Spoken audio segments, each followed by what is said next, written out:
Cukuplah bagiku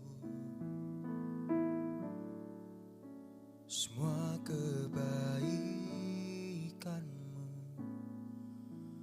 pengorbanan-Mu Tuhan, menghidupkan aku.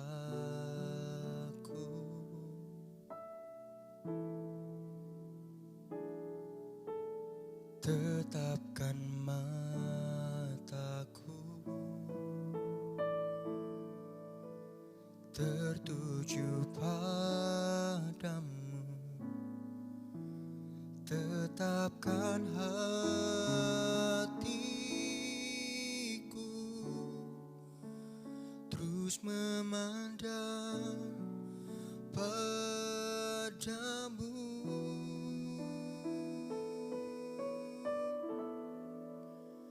Kaulah Yesus Tuhan, ku sembah selamanya, ku tinggikan, ku agungkan nama-Mu.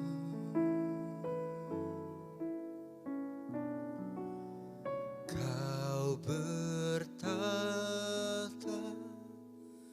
berkuasa di bumi, di surga. Cukup bagiku menyembah-Mu, Yesus.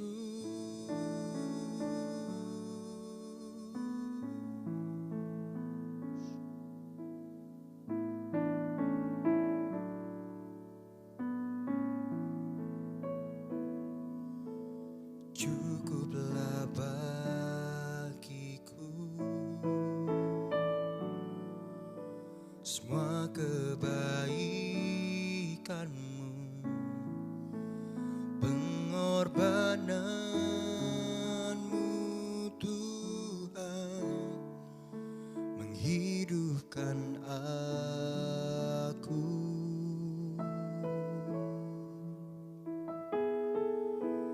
Tetapkan mataku tertuju padamu, tetapkan hatiku terus memandang padamu. Kaulah Yesus Tuhan, ku sembah selamanya, ku tinggikan, ku agungkan nama-Mu.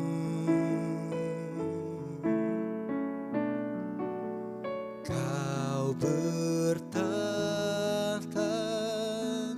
berkuasa di bumi, di surga. Cukup bagiku menyembah-Mu, Yesus.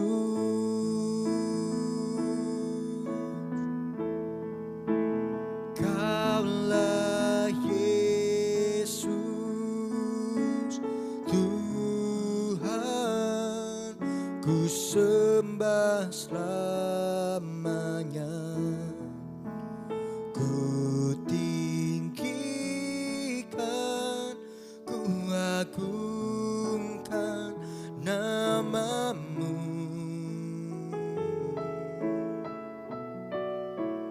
Kau bertata, berkuasa di bumi, di surga. Cukup bagiku menyembah-Mu, Yesus.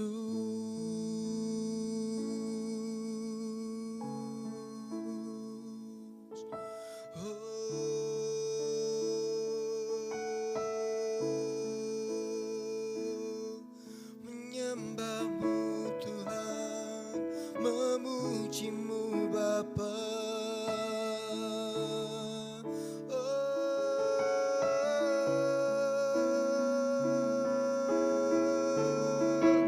Kaulah Allah kami,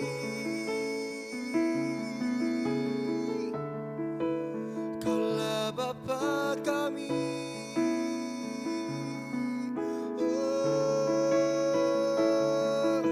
Engkau baik, sangat baik kepadaku.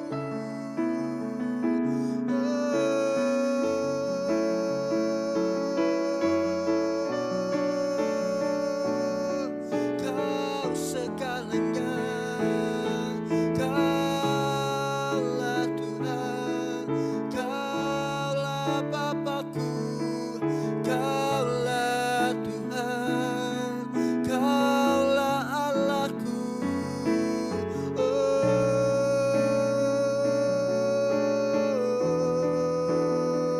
Ku sembah Kau Tuhan.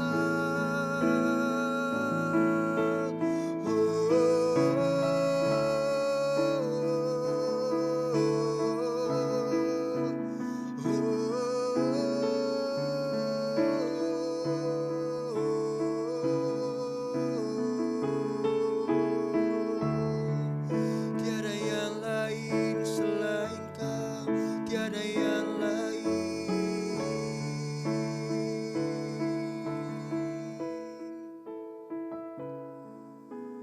Kaulah Allah, Kaulah Tuhan, Kau segalanya, cukuplah bagiku.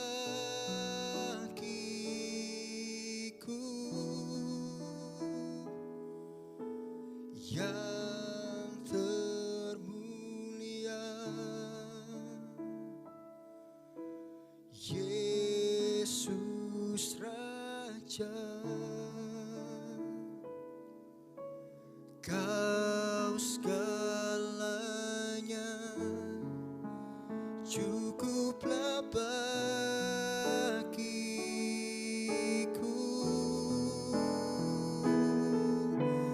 Kaulah Allah,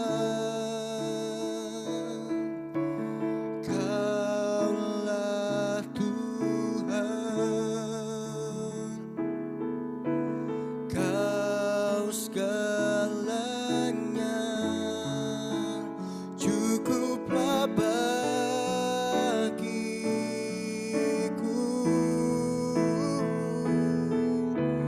Yang termulia,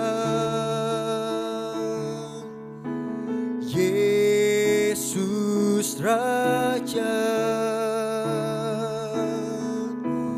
Kau segalanya, cukuplah bagiku.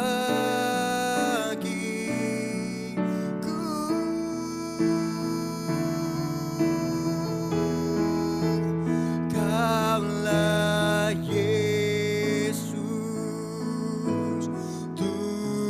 Tuhan, ku sembah selamanya. Ku tinggikan, ku agungkan nama-Mu.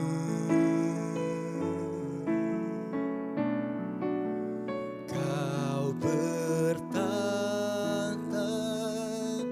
berkuasa di bumi, di surga.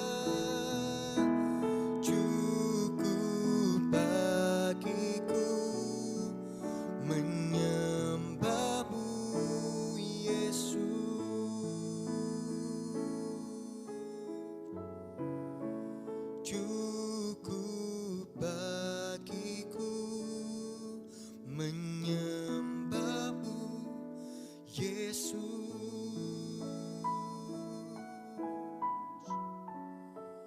Cukup bagiku menyembahmu, Yesus.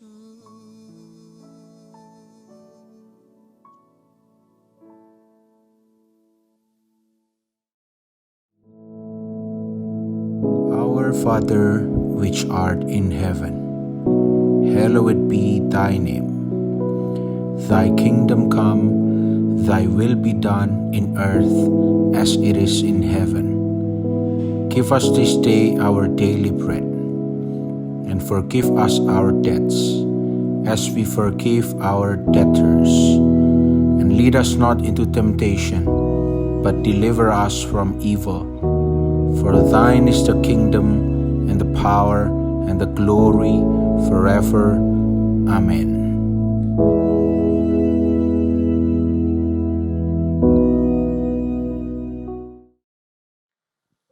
Shalom, selamat pagi Bapak Ibu Saudara sekalian. Apa kabar Anda pagi hari ini? Saya harap semuanya dalam keadaan sehat dan keadaan bersuka cita. Puji nama Tuhan, saya akan mengajak Bapak Ibu Saudara untuk membaca firman Tuhan dari Roma 8 ayat 28. Roma 8 ayat 28. Saya bacakan. Kita tahu sekarang bahwa Allah turut bekerja dalam segala sesuatu untuk mendatangkan kebaikan bagi mereka yang mengasihi Dia, yaitu bagi mereka yang terpanggil sesuai dengan rencana Allah. Bapak Ibu Saudara yang dikasihi Tuhan, saya beri judul firman Tuhan pagi ini, Allah bekerja untuk kebaikan kita. Tentunya kita bersuka cita ya kalau kita tahu bahwa Allah mau bekerja untuk kebaikan kita. Setiap hari tentunya itu menjadi kerinduan kita, keinginan kita, dan pengharapan kita semuanya. Nah, Bapak Ibu Saudara, ketika hidup kita semuanya berjalan baik-baik, semua rencana yang kita buat itu tertata, lalu bisa berhasil, lancar, ya, maka kita dengan mudah berkata, sungguh Tuhan Yesus itu baik ya. Tuhan memberkati saya, memberkati keluarga saya. Dan secara sadar kita, wah saya bangga sekali punya Tuhan yang luar biasa.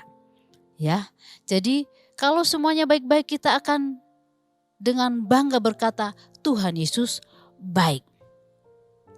Namun kenyataannya tidak selalu semuanya baik. Ada kalanya semuanya sudah direncanakan dengan matang, diatur dengan baik, ditata dengan rapi dan teliti, ternyata hasilnya meleset ya, di luar dari apa yang diharapkan, tidak sesuai harapan. Bisakah kita masih tetap berkata Tuhan Yesus itu baik? Tanpa bersungut-sungut, tanpa menyalahkan Tuhan, tidak curiga dengan rencana Tuhan dalam kehidupan kita. Nah saudara, biarlah kita semuanya menyadari bahwa apapun yang terjadi, Tuhan tetap baik. Dia tidak berubah dulu, sekarang, dan selama-lamanya. Tuhan Yesus tetap baik. Alkitab menuliskan demikian adanya.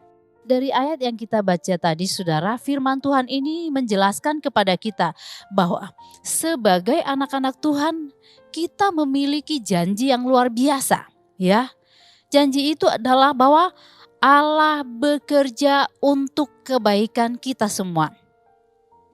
Ya, jadi setiap kali kita baca ayat ini kita ingat bahwa Allah bekerja untuk kebaikan kita, ya. Untuk kebaikan kita. Jadi semuanya yang kita alami, proses yang sedang berjalan, kita harus percaya bahwa Tuhan ada di dalamnya untuk melakukan hal-hal yang baik bagi kehidupan setiap umatnya. Nah, saudara, janji Allah dalam Roma 8 ayat 28 ini, kalau kita perhatikan maknanya, isinya adalah sebagai berikut. Kita tahu bahwa Allah menyebabkan segala sesuatu itu bekerja bersama-sama untuk kebaikan bagi mereka yang mengasihi Dia, yaitu bagi mereka yang terpanggil sesuai dengan rencana Allah. Segala sesuatu, ya saudara, apa itu segala sesuatu? Ya, yaitu segala peristiwa yang kita alami, kita hadapi, ya. Peristiwa-peristiwa yang dialami setiap orang tentunya ada yang senang, bahagia, sukacita, tertawa ketika merasa sedang beruntung, bahagia membagikan kepada saudara-saudara yang lain, oh puji Tuhan. Nah, dan juga ada peristiwa yang sebaliknya yang terjadi. Kadangkala meskipun orang percaya sungguh-sungguh, ya, ada kalanya sedih, susah, ada kalanya juga menghadapi atau mengalami suatu kegagalan, ya. Ada kalanya juga rugi, ya. Dan ada kalanya di mana kita merasa terpuruk, tidak ada jalan keluar, ya saudara. Nah, dari ayat tadi kita belajar satu hal, bahwa dalam semua pengalaman ini, semua situasi ini, baik yang kita sukai maupun tidak, baik yang menyenangkan maupun tidak, dalam semua situasi ini Tuhan berkata bahwa Allah bekerja untuk mendatangkan kebaikan bagi kita semuanya. Ya Bapak Ibu Saudara, janji inilah yang menjadi pengharapan bagi setiap kita, menjadi satu kekuatan di dalam setiap kita menghadapi kesulitan. Kalau saudara sudah merasakan bahwa hidup ini kok sulit banget ya, kok jalan ini kok gak bisa terbuka, pegang janji firman Tuhan bahwa Tuhan bekerja, Tuhan sedang melakukan hal yang besar, hal yang baik untuk mendatangkan sesuatu yang luar biasa dalam kehidupan orang-orang yang percaya. Nah saudara, Allah tidak menjanjikan bahwa hidup kita itu, bahwa hidup orang percaya itu bebas dari kesulitan ya.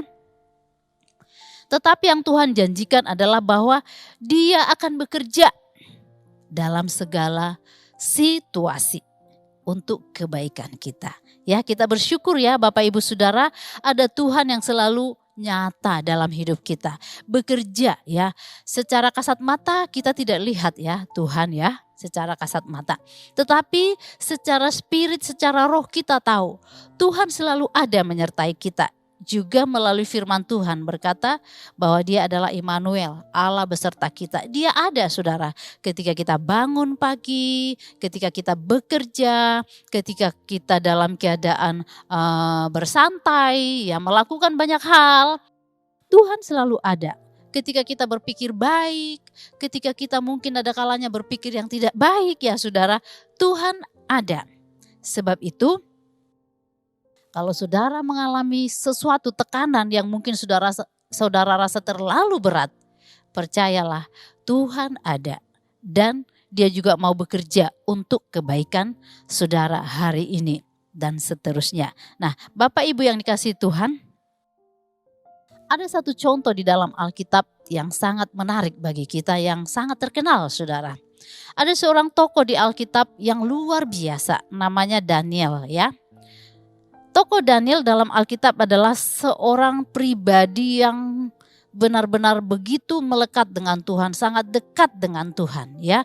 Dari mudanya ketika dia menjadi seorang buangan, dia tetap cinta Tuhan. Dia mengambil komitmen untuk hidup menyenangkan Tuhan, memuliakan Tuhan, dan dia mau melakukan yang terbaik dari apa yang dia bisa. Walaupun dia sebagai orang buangan di Babel, tapi dia lakukan yang terbaik untuk kemuliaan nama Tuhan. Nah, Daniel ini pada pasal 6 kitab Daniel ya, pada pasal 6 kita menemukan bahwa Daniel ini seorang pejabat tinggi di negara. Waktu itu sudah Media dan Persia ya. Nah, Daniel adalah seorang pejabat yang sangat tinggi di bawah raja ya saudara ya. Dia bekerja tanpa cacat. Semua yang dilakukannya baik. Dia setia ya, dan dia juga cinta Tuhan ya. Kalau secara manusia, secara umum mungkin kita akan berkata, wah hidupnya baik-baik dong, pasti gak ada masalah. Nah ternyata dalam posisi Daniel yang sangat luar biasa ini, cinta Tuhan, berdoa, ya dikatakan Daniel 3 kali sehari berdoa menyembah Tuhan, ya saudara. Dan juga kita menemukan dalam pasal 6 ini Raja Darius saat itu, Raja Darius sangat mengasihi Daniel, ya. Seharusnya sudah tidak ada masalah ya saudara ya. Tetapi ada rekan-rekan kerjanya yang tidak suka. Karena Daniel ini posisinya begitu baik. Mereka tidak mau ya. Mereka bersaing dalam pekerjaan ya saudara ya. Nah, ketika Daniel semakin naik karirnya, rekan-rekan kerjanya ini membuat satu permufakatan jahat. Bagaimana supaya Daniel ini hancur, bagaimana supaya Daniel ini dilenyapkan. Mereka bermufakat jahat dengan merencanakan hal-hal yang licik sehingga raja tidak bisa mengelak, harus menghukum Daniel. Dan mereka tidak menemukan kesalahan Daniel dalam pekerjaan, semuanya baik-baik.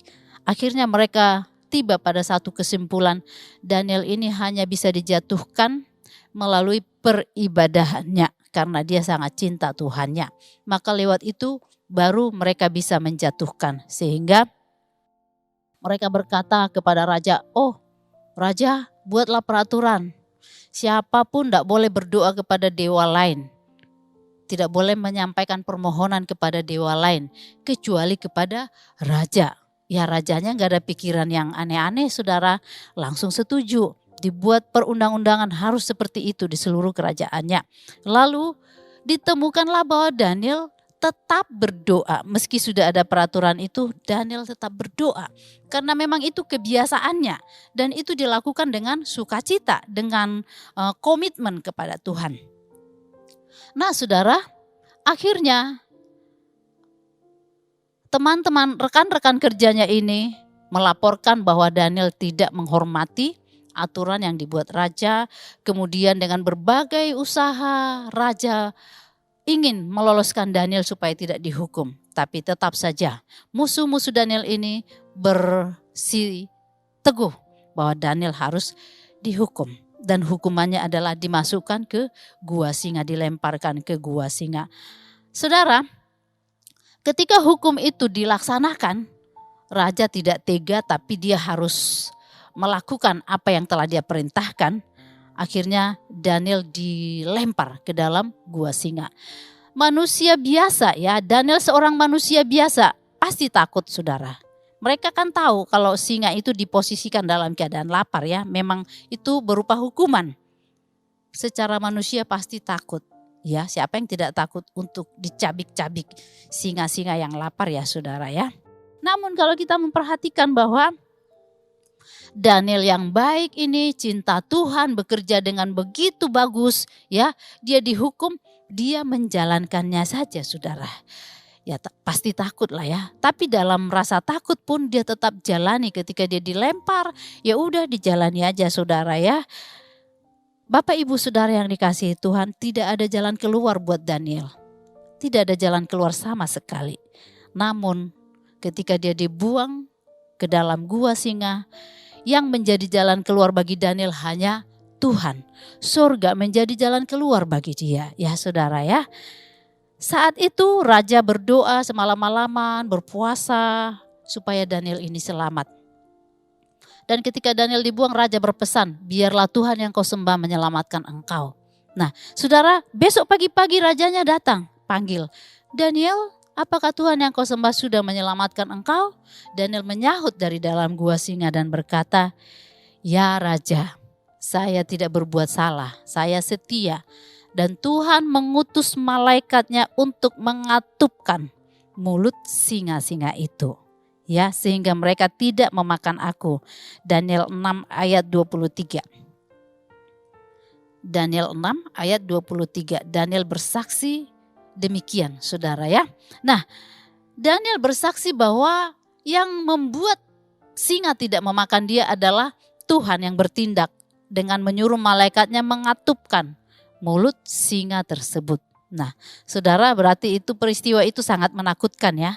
Sangat menakutkan. Jadi tidak seperti ilustrasi-ilustrasi yang kelihatannya duduk manis, singanya diam aja gitu ya, bermuka manis gitu singanya. Tentunya tidak, saudara. Tetapi Daniel berkata, singa itu mulutnya dikatupkan oleh malaikat Tuhan. Nah, saudara-saudara yang dikasihi Tuhan, inilah hasil dari seorang yang rajin beribadah kepada Tuhan. Dan ini juga yang akan terjadi bagi orang-orang percaya.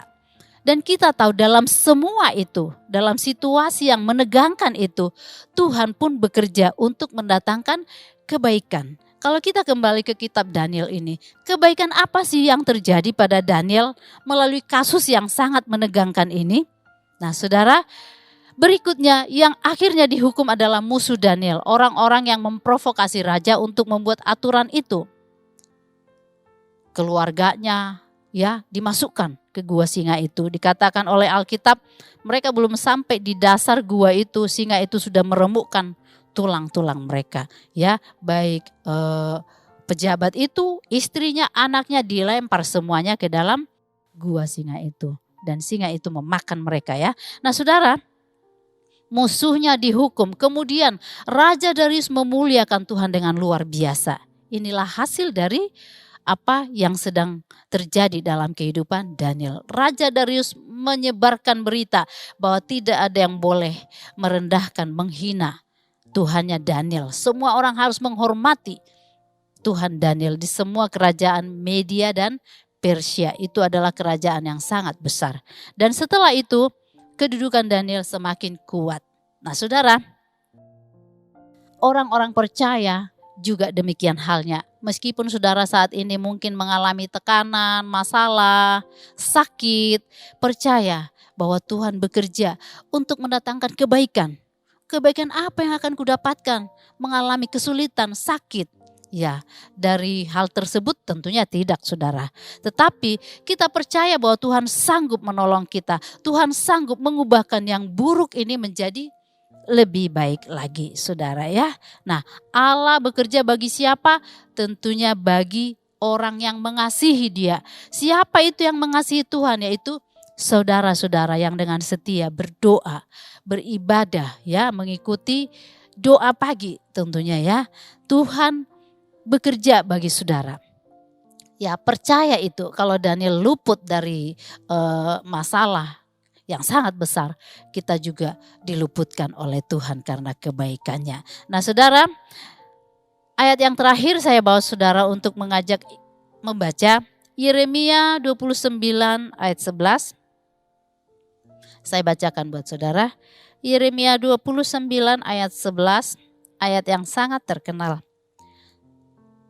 Sebab aku ini mengetahui rancangan-rancangan apa yang ada padaku mengenai kamu. Demikianlah firman Tuhan, yaitu rancangan damai sejahtera dan bukan rancangan kecelakaan, untuk memberikan kepadamu hari depan yang penuh harapan. Jadi rancangan Tuhan bagi saudara hanya satu, yaitu masa depan penuh harapan. Rancangan yang baik, rancangan yang indah.